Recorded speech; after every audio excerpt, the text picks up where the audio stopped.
When I was about to take a bite of dessert, I saw police officers surrounding the restaurant outside. I quickly looked around. After confirmed that there was only an elderly couple and 2 children in the restaurant, I suddenly realized that these police officers were here to arrest me. So I immediately paid the $10 bill, then placed my hands flat on the table. As soon as I did this, 2 police officers rushed in.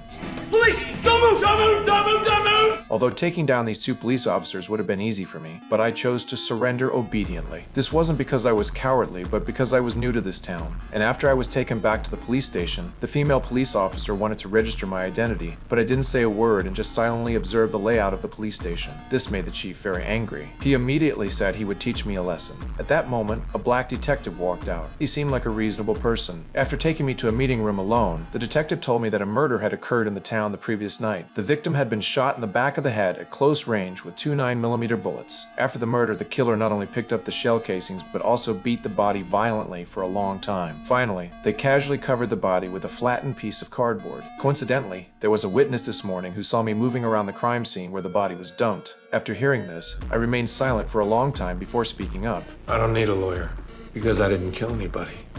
At least not recently.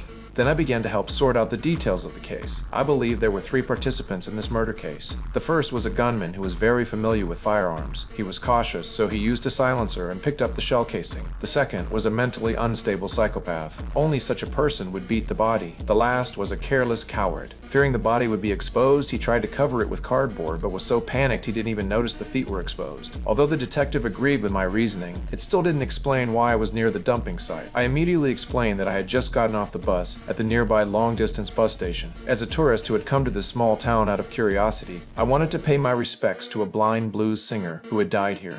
I like music. But during the previous search, I only had a toothbrush, a French war medal, and 200 on me, traveling over 800 kilometers with this luggage to mourn a deceased blues singer. This explanation sounded problematic no matter how you looked at it, so before I could provide an alibi, the detective locked me up without mercy. Fortunately, the police found a phone number in the victim's shoe. If this leads to the real killer, I'll be able to get out of trouble quickly.